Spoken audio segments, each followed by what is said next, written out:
Welcome to Straight Talk for Entrepreneurs, where we reveal what it really takes to build a successful business. Whether you are starting with an idea or growing your business, this is the show for you. My guests and I will show you how to build a strong mindset, a powerful body, a profitable business. Hi, I'm Brandon C. White, and this is Build a Business Success Secrets. Well, hey, Sophia, thanks for joining today. You and I have been talking, and I probably should have been recording that whole thing because now some people have missed all this stuff, but you are coming to us from Eugene, Oregon today. Yes, thanks for having me. I'm excited to get to chat with you. And we were just talking about Zoom University and how that's going for you. How is it going for Yes, you? it's going. I'm a senior at the University of Oregon, and so it's strange to wrap up my last year here, mostly on the computer.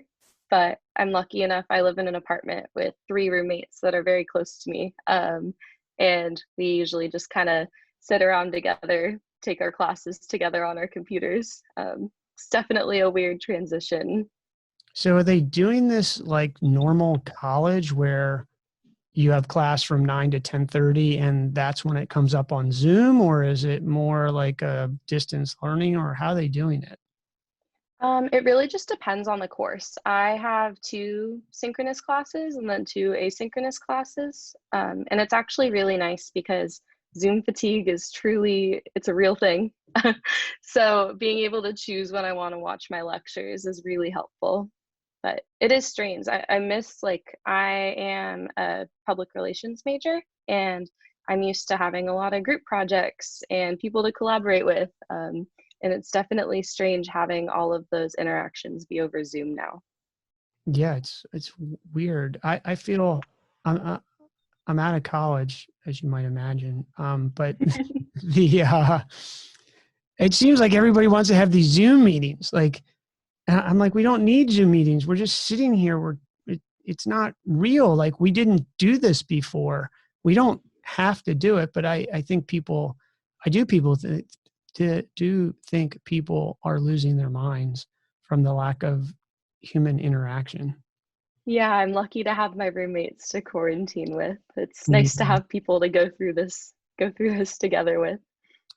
Well, let's talk about, everybody. So you must be a very, very popular person here in Half Moon Bay, because everybody said that I need to talk to Sophia from MoonTown Paints. And I have been following you on Instagram, um, because once you start following one person, it sort of goes everywhere.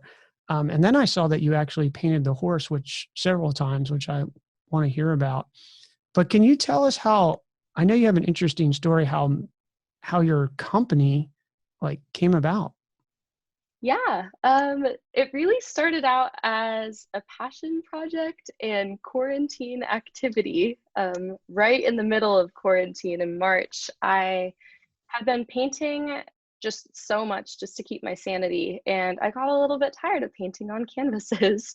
And I really like to paint for people that I love. So I started out painting like a couple of jean jackets, and copying old Matisse paintings and fun album covers and gifting it to a few of my friends for like birthday and holiday gifts. And then I soon decided to make an Instagram for it because I felt bad for bombarding my normal followers with all of my art photos.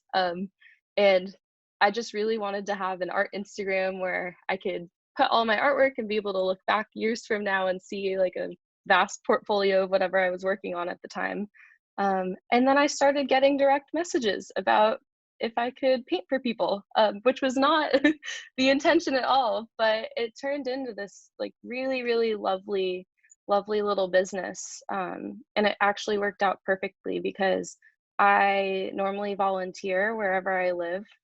It's just something that I like to do. I try to do it once or twice a week, but in March at the height of COVID, it was really, really difficult to get to do that in person. So instead of volunteering my time, I started taking 15% of my commissions from whatever art piece I was doing for someone, and working with them to decide where we wanted to donate it to.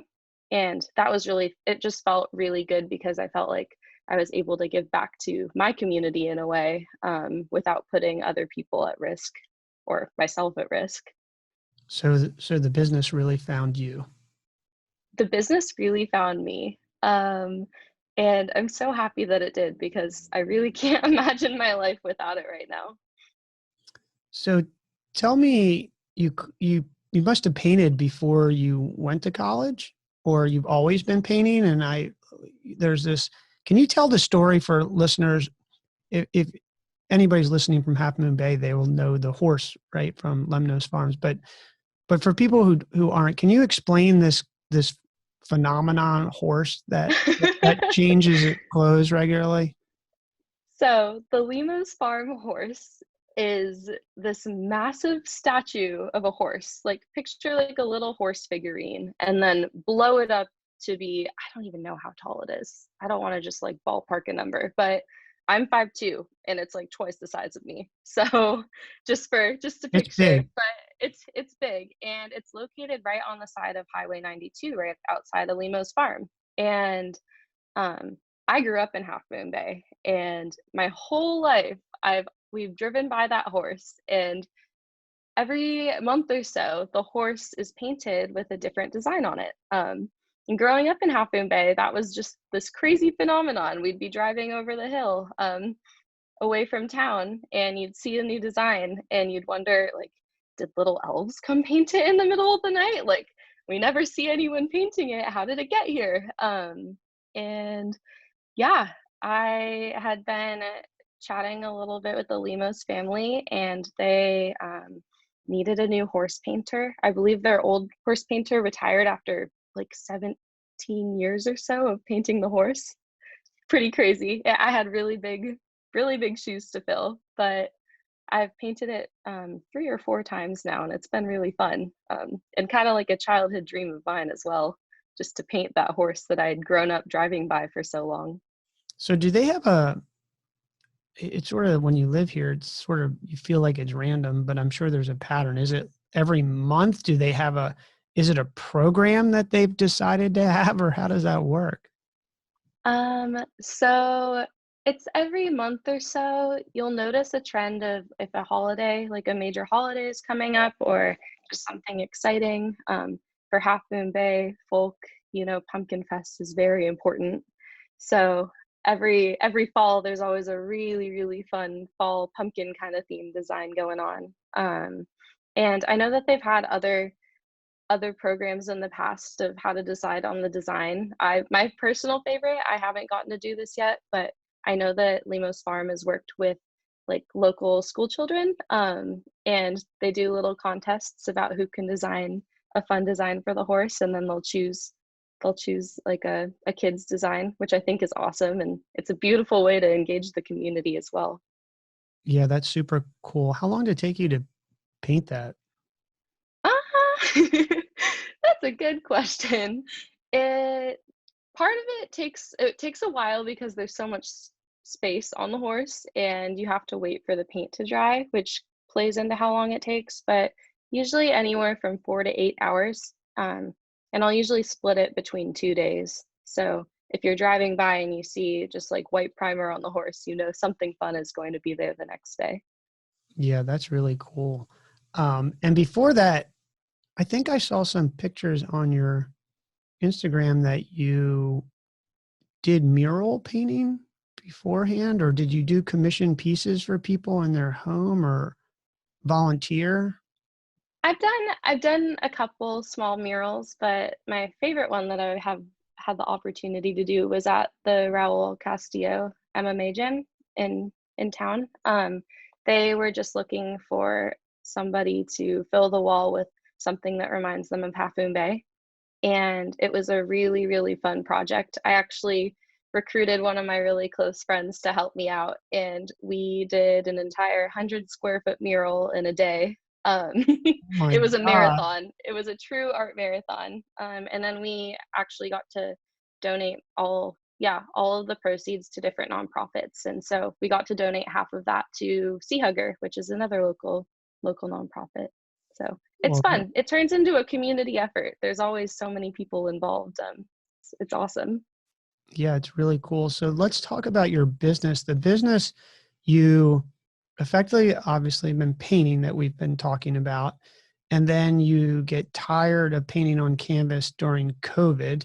You decide you're going to paint on clothes, and you give them away. People start seeing them. You decide to simply stand up an Instagram page, which ironically is really how Instagram got started, with artists in many ways, Yes. right? And then people start direct messaging you and saying, can you paint X on my clothes? And how did you figure out how to charge them? Because you seem like a really lovely person who would do probably anything for free, but eventually you got to pay for your car and your mortgage and things like that. So how did you decide to charge? Like, is it, I see you do jackets, I see you do pants. Yeah, that's actually been an ongoing just process for me of it's been really the business has been awesome for many reasons, but something that I'm really thankful for is it really made me think about, okay, what is my worth? Like, how do I value myself and how much is my time worth? Um, and I definitely started out charging way cheaper than I do now, and I was losing money because art materials are very expensive. So now I feel more comfortable about how much I feel like my time is worth, how much the materials are worth, how much do we want to end up donating to whatever nonprofit my customer wants. So usually what happens is I'll give just kind of an estimate to somebody about how much it'll be, but it's how many hours do I think I'll be painting for? Because I think a lot of people think that art just kind of happens, it'll pop up. And what they don't see is you laying on the floor at 2 in the morning, painting for 4 more hours just to get the amount of layers and details in that you want. So I charge by hour, and then also I take into account of how much I'll be spending on materials.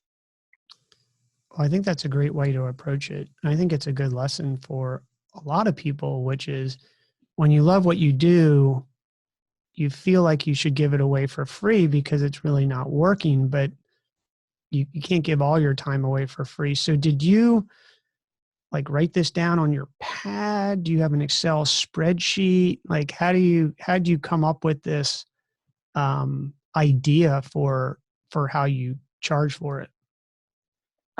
At first, I just really didn't know what I was doing, to be completely honest. So I was kind of just playing around with it and seeing what was working and what wasn't. And then after a few weeks of that, I created an Excel spreadsheet. I'm a very visual person, and I highly recommend it to anybody that is trying to keep track of different numbers like that. So I keep everything on a spreadsheet. Yeah, my client, what they want, like how much I think, how many materials I think I'm going to use, like how many colors. That's a big thing. And then like the price of the jacket, like the cost estimate, and then how much we'll be donating to the nonprofit that they choose. And how much control do you give the customer? Do I say, hey, Sophia, I'd really love one of your pieces. Here's what I want you to model. Or do I say, hey, just come up with something cool with flowers? So that's a really fun part for me is because every client is different. Some people come to me knowing that they want just something cool on their jacket or a fun painted water bottle, but they don't know exactly what. So I try to make it as customized as possible. So I'll ask them just a little bit about themselves, what colors they like, what kind of style they have. And then I'll mock up a few sketches for them to choose from, and we kind of work together from there. Or people can come to me with an exact design that they want. It's been fun painting a bunch of old classic pieces of art. For example, I just treated myself to my own art for Halloween. I painted the Scream on the back of one of my jackets. And yeah, it's a nice balance being able to have my own original artwork and then kind of get to do what other people like as well. Well, that's cool. Now, do you charge for the sketches as well, I hope? I add that into the amount of time that I take. So do you give them a quote and say, and then you stay to that, or do you say, I think it's going to be, what is the average price of a piece that you do now? For the back, say you have a jean jacket, those are very popular. For the back of a jean jacket, it'll range between $80 and $120. And you just Sometimes give the estimate and then stick to that, or are you like, hey, I told you it was $100, but you made, because you and I both know, I think that people will be like, oh, well, could you do this? Could you do this? And you get scope creep, right? And now before you know it, you've had an extra 4 hours.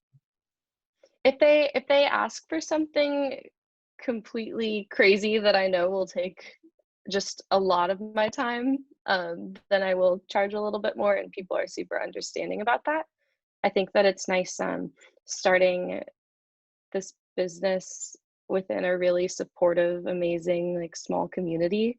Like people know me and they already know how much like I'm worth to them, which I feel very thankful for. So that's normally how it goes. But yeah, I usually stick to the estimate that I give at the beginning.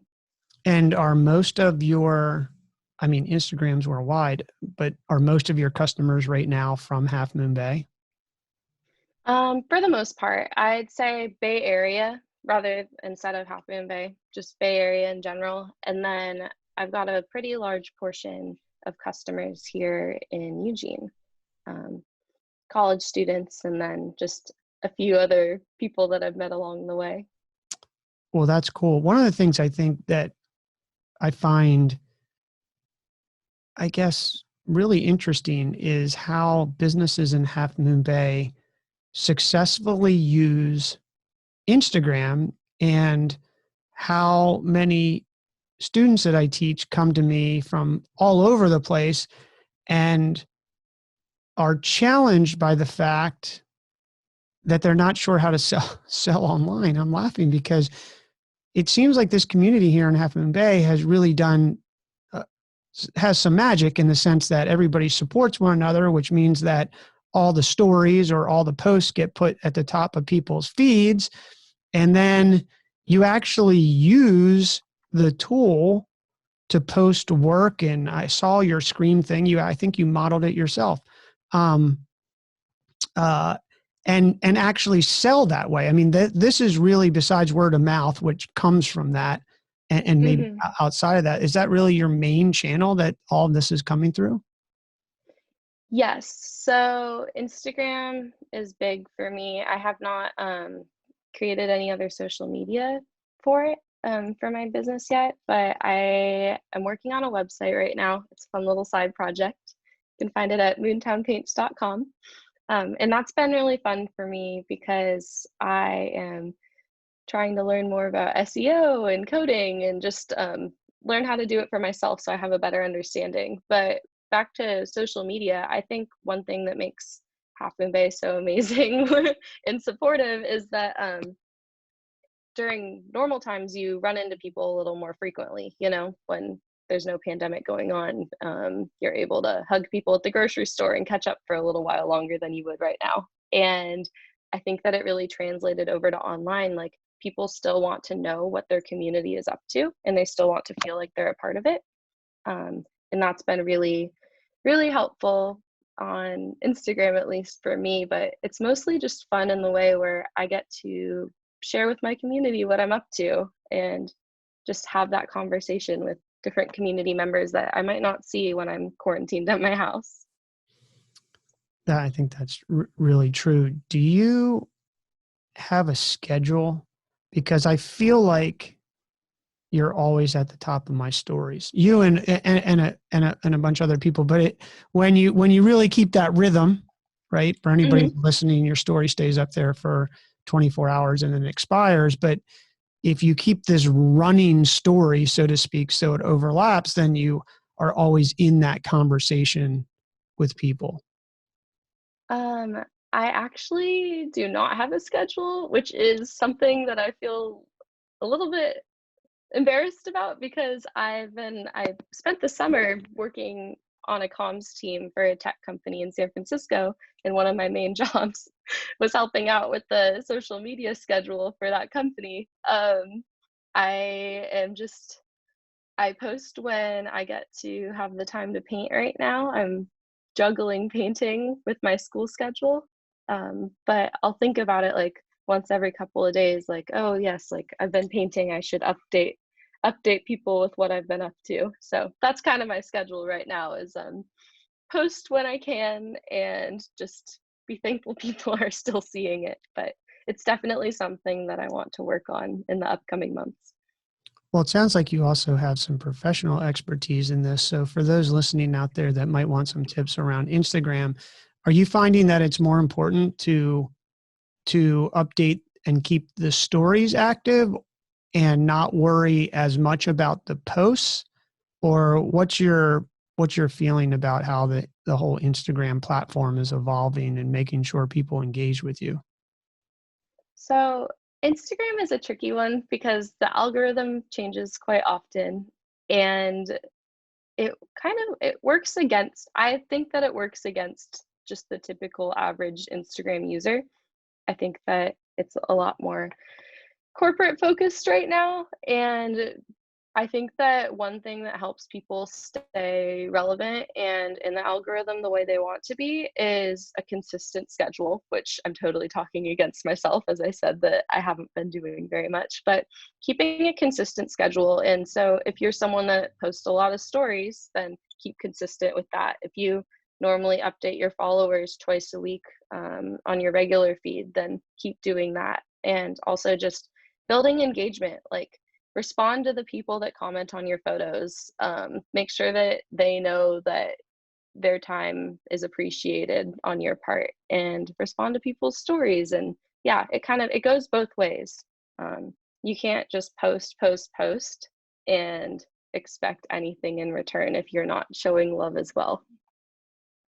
And what do you think about hashtags in stories and in the post? I don't remember. Is that something you do and believe is helpful to get people outside your network?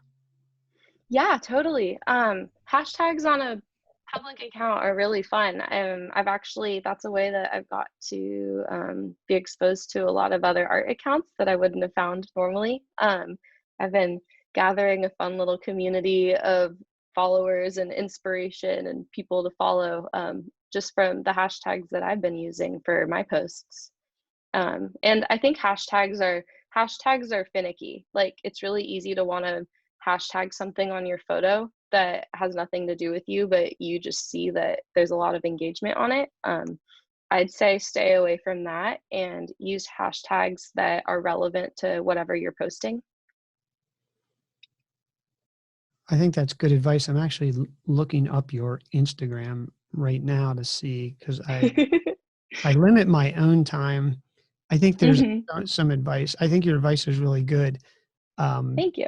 you've got to, if you don't give back and you don't like other people, or you don't, it's not build it and they will come, right? It's just not going to happen. Like you didn't put up MoonTown Paints here and everybody just came. Um, No, no. It's a place where people get to enjoy art together. It's a total community thing. And I think that's just it's a nice way to keep things a little more personal as well. I think that the internet can be kind of impersonal sometimes. So just showing that there's an actual human behind an account rather than like an automated bot just posting is really important. yeah, I can't agree with you more. I don't know about you on Instagram, but I get contacted by like 1,000 friends that I didn't know I had, which I'm really grateful that they want to reach out for me. But I just feel like their bot is searching my keywords. And every time I respond, I do respond to them on purpose. I'm like, hey, if you had actually read my thing, your bot didn't read my thing. Your bot just picking out there. Like, I'm not a bot. I'm like, no, you're a bot. I think that the internet has gotten so automated, um, Hmm. that it is impersonal. Now I'm checking out your Instagram at MoonTown Paints, which anybody can jump on here and follow. And I remember you, the jackets. I forgot that you actually do shoes like Vans, right? Yeah, so these are just things that are, I've been taking orders as they come. I started with jackets because it was something that I found interest in and my friends and family found interest in, but I really haven't said no to a custom order yet. Like, for example, the shoes, or I just started doing hydro flasks, or my personal favorite is when someone comes to me with a surfboard that they want painted. Surfboard, like one that they actually use? Yeah.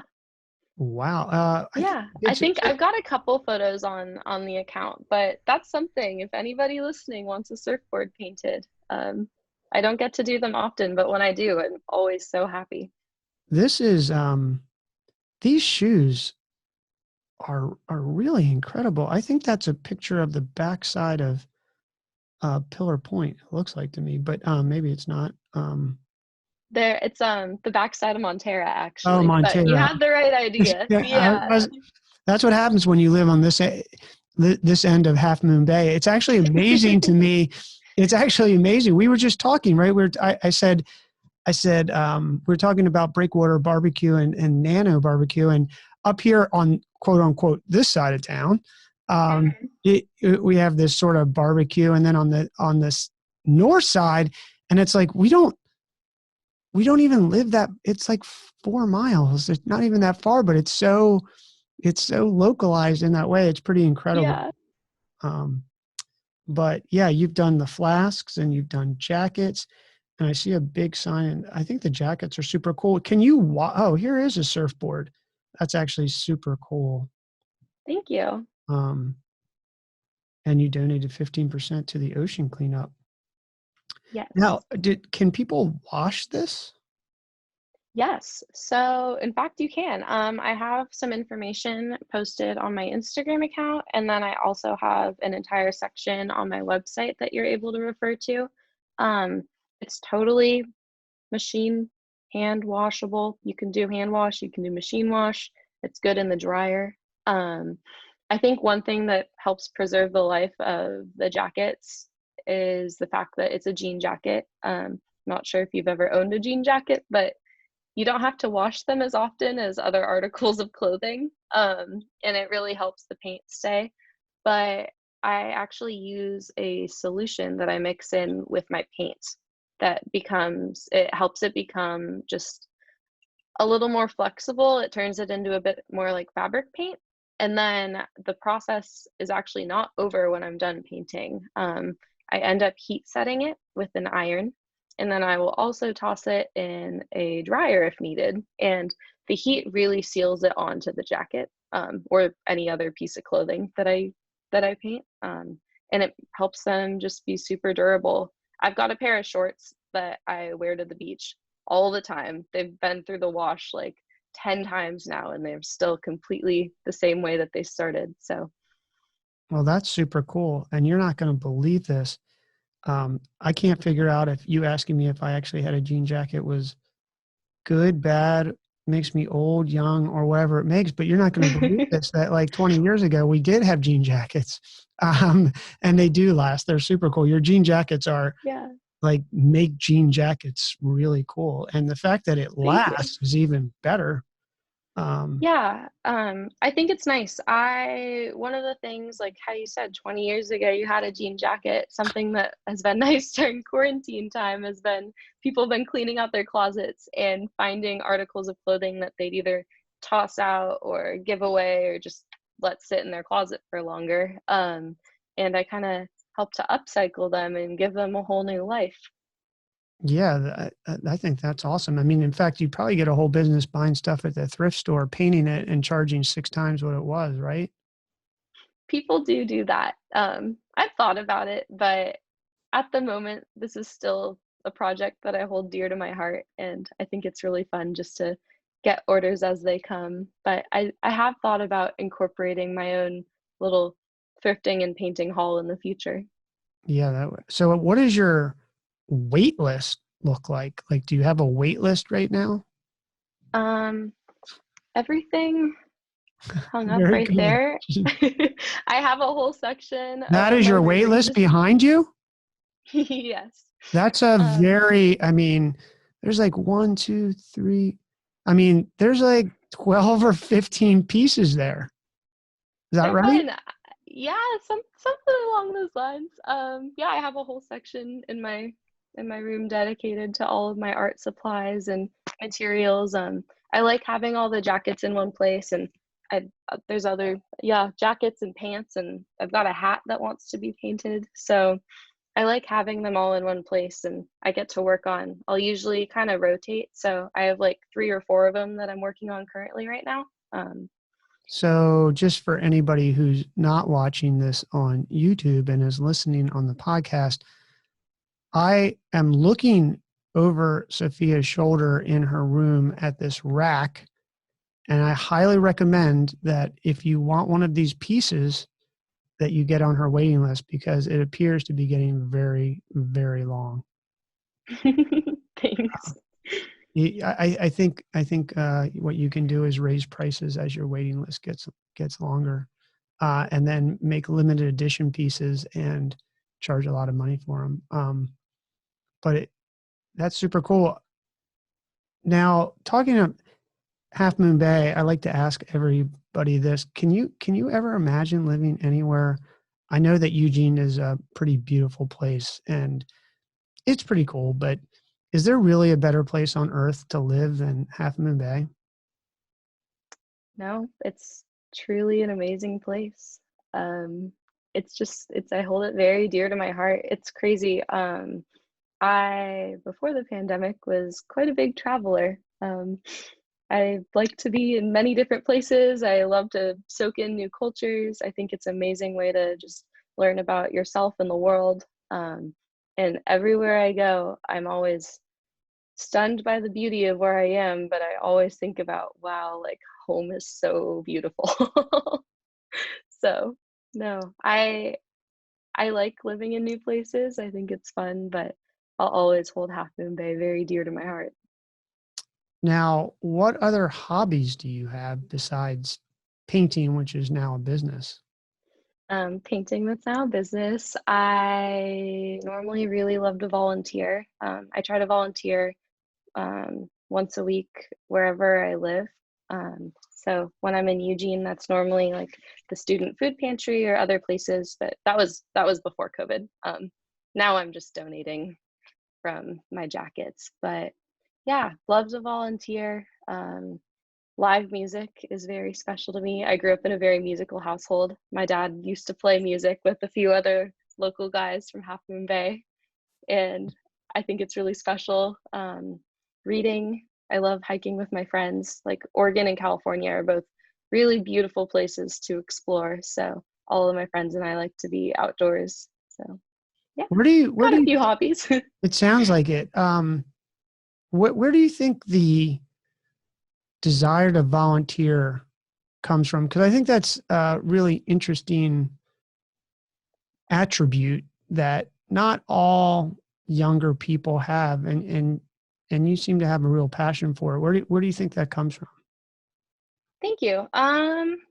You know, I'm like looking off into the distance trying to think of it, but I really think that it has to do with my family. Like my my parents always just, especially my mom, really just pushed like giving back to people and like making sure other people's days are just as good or better than yours was really important. And I think it's just like turned into something that I can't live without. Like I feel strange and guilty if I'm not giving back to whatever community I'm living in. So I think, yeah, just my parents and my family, and definitely growing up in Half Moon Bay, like growing up in a small town where you everything everything relates to something else. Like it's a total symbiotic relationship. So you understand that giving back makes the whole community greater and as a whole. I think that's cool. I also think you learn a lot. Don't you get to meet a lot of people? I find it incredible. Yeah, that's definitely one of the other pluses. I've had so many interesting conversations with strangers that have turned into friends or just other community members. I think that's one reason I love to volunteer wherever I live, because I've lived in a few different places now, and it's a really good way to get in touch with the community and understand community members that you might not get to meet just in your like kind of average day-to-day routine. Well, here's another question that I have to ask, and for listeners out there who may not realize, um, Sophia has some brothers who are big into surfing, and you didn't even mention surfing as a hobby. And in Half Moon Bay, and we were talking about that. What do you think? Well, grew up in Half Moon Bay, grew up with brothers that absolutely love the ocean and love to surf. I personally love the ocean so much. I am such a kook when it comes to surfing. I want to get better. That's one of my winter break goals because I'll be returning home for a few weeks. So that's kind of on my list. I have a wetsuit. I've been going out whenever I'm home once or twice, but definitely getting more into it as I get older. So you just started surfing? Yeah, Tommy Tsunami Surf School actually lent me a wave storm, so Oh yeah. I've been getting out there at the jetty. Yeah. Well, that's cool. Yeah, Tommy's we were talking about, we just interviewed him. And like I said, I mean, just doing this local edition, not only am I meeting people I've seen, right, and I see around town, but actually getting to know them, and then finding out the crazy part is, I don't know if this makes me a hermit or maybe I'm just a tech nerd who works on the computer all the time. I'm gonna ride my bike, but the Tommy's a freaking neighbor, like 3 blocks away. He's like, I live right on the corner. And then you It's tell the me that most he's Half got, Moon Bay thing ever. and you tell me he's got a sauna and an ice bath. And now I'm thinking that if he's listening to this, which I'm sure he is when he gets back from some surfing adventure, that he should invite his neighbors over so that those of us who might be a slight bit older can recover faster from getting beat up in these cold waters of Half Moon Bay. Seriously. Yeah. Oh my gosh, it's good fun. Well, it Yeah. sounds like I might be seeing you in the lineup. We might be more on the same surf level than Tommy and my brothers. Yeah. Well, I told Tommy yesterday, I said, I am a fiercely competitive person. I'm not that old, but when you get into your 40s, you start to understand that, like you need an extra 30 minutes sleep from that long ride or going surfing and getting beat up. And I think, I don't know, Sophia, I think I have decided, I don't, I don't know that this will stick, but I think I've decided that I'm just going to be a longboarder. I'm going to go for easy waves. Um, and I'm going to accept that as fun. I think we are on the same page. And it's something that it's I'm totally fine with. I still love the ocean. I think that it's like just special even if you're out there standing there for a few minutes every day. It's just a very healing place to be. So you don't need to be getting barreled every single day to enjoy the ocean. Well, I'm going to just throw in the caveat that I was watching your other brothers' videos last night again and Hmm. watching Tommy and your brother Luca get barreled at Mavericks. And I was like, that's like the coolest thing ever, right? I mean, who gets barreled at Mavericks? They definitely, yeah, they love it out there. They've got a really good crew, and Yeah. I'm So, super proud of them. They train very hard for what they do. oh, I can't All of imagine. them do. I think though, I'm thinking you and I will hang out at the jetty and maybe Pacifica and maybe Santa Cruz. I think Cal's and Jack's and these other places, they just seem like a Yeah. really mellow, cool wave to surf. Yeah, it's crazy out there. Like I think a lot of people just watch the surfers out at Mavericks and think about how crazy it is, but to me it's watching my other brother Dominic like on the jet ski with his camera and his stabilizer, or like the guys doing rescue crew. Like there's so many other people out there doing just as amazing and dangerous activities, just to make sure everything goes smoothly. I think, yeah, the thing I was actually, that you mentioned that, I was watching that video and I was thinking, like, the jet skiers and the people who do that are absolutely incredible and putting themselves in just as harm's way in many cases, basically to get clobbered. But I was thinking, Sophia, all those people, not only here at Mavericks, but at all the big waves in the world that kept these big waves secret for so long, they were out there by themselves with no jet ski people. Like, I Yeah, mean, it's isn't that crazy. scary? To me, yes. Oh, It's insane. yeah. And then just everything. But I think, the ocean for me, much like it sounds like you, I think it's a healing place because it keeps you humble. You know how it Yes. is. You look out onto this ocean and you're like, wow, we really are small. And the, I said so. I was actually talking to a friend today who is a Navy SEAL. Hmm. Um, and he, I said, well, and he lived here in Northern California when he went to Stanford, and we were just catching up. And I said, I started surfing, and he was surfing. He's from San Diego, stationed down there. And I was like, did Hmm. you surf up here? He's like, no way, man. I was like, what are you talking about? He's like, it's rough, it's big. You have animals that swim in there, and it's cold. And I was like, wow, even though I'm surfing these wimpy waves, at least we're considered tough because surfing out in Northern California is not for the faint of heart, right? No, it is not. And bringing it back to MoonTown Paints, if you are hearing this and you are a surfer, Sophia can paint your surfboard and it will stick, right? You can wax right on top of it. Yeah, yeah. We put a finish right over it, and it's totally safe. So, what do you think is next? Do you think that you're a marketing major? Is that right? Public relations, Public but relations. Do you yeah. do you think that you'll decide that this business that found you is something that you want to do for yourself and turn it into a full-time job after college, or do you see yourself going to work somewhere else? What do you think? I see myself going to work somewhere else for a while. I really, really love this. Like, I love MoonTown Paints, but it did start out as a passion project, and art is in my life because I love it. And right now it's serving like a very great purpose in that way. I really enjoy my major and I love working with people. And I like the challenge that public relations brings. So I think my goal, well, no, I don't think, I know my goal after college is to work for a comms team or a PR firm somewhere, maybe the Bay Area, we'll see. But have that and then also balance MoonTown Paints on the side, because it's just, yeah, two things that I love very much, very different from each other, but I can't really see my life without either of them.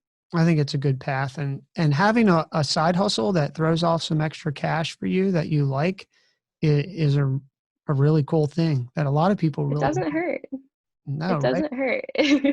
It's been nice. I've already tackled getting both my brothers some holiday gifts and the rest of my family. So it's definitely something like a college student doesn't usually get to have unless they're working a different kind of job. So this is nice. So I'm interested in getting 3 HPTs, 3 high percentage tips for fellow entrepreneurs. And I think they'll be unique from your perspective, mainly because the business found you, which is really lucky. Like when that happens, what would be your 3 tips for someone who is just starting out, who is a creator and wants to start a business either as a side hustle or a full-time job? Yeah. The first thing that I really, really stand by, and it has to do with just your life in general, but has really, really helped me with my business, has been like write down, like establish your goals and values that you have for yourself and for your business, and make sure they align with how you truly feel. I think knowing your values and understanding why you're doing what you're doing is really, really important because sometimes it's easy to get swept up in the craziness of things. So that would be my first thing. create an action plan for yourself, and set goals. Again, set your goals, create an action plan. For me personally, yeah, like I have the Excel sheet that keeps track of all my orders, but I also have another Excel sheet that just keeps track of like, what do I actually want to do with my business? How often do I want to be updating and working on my new website? Those kinds of things. And I know for me, like I'm a very visual learner, so having all of that just laid out in front of me is super helpful. And I know other people will benefit from it as well. And then the last thing is be flexible, be willing to unlearn what you know, be willing to listen to other people when they have advice for you. Some of honestly, I would not be where I am today without such a great support system, but I've had so many other local to Half Moon Bay and like small businesses and just other people just give me such amazing advice that I would never have thought of on my own. And it's helped me grow as a person and grow my business. So yeah, just be willing to adapt with the times and listen to other people's advice. Well, those are great, really great advice for people looking to start a side hustle or start a business. And Thank hey, you. congratulations on your success so far. If anybody wants to find Sophia, they can find her at MoonTownPaints.com, and the same on Instagram. It's just at MoonTown Paints. All right. Well, we're going to get you back on here in a year or 8 months and see where you have landed and how much success MoonTown Paints has achieved in that time. So best of luck and congratulations again. Thanks for coming on and taking time in between your midterms to be on the podcast. Thank you. Thanks for having me. I really enjoyed our chat.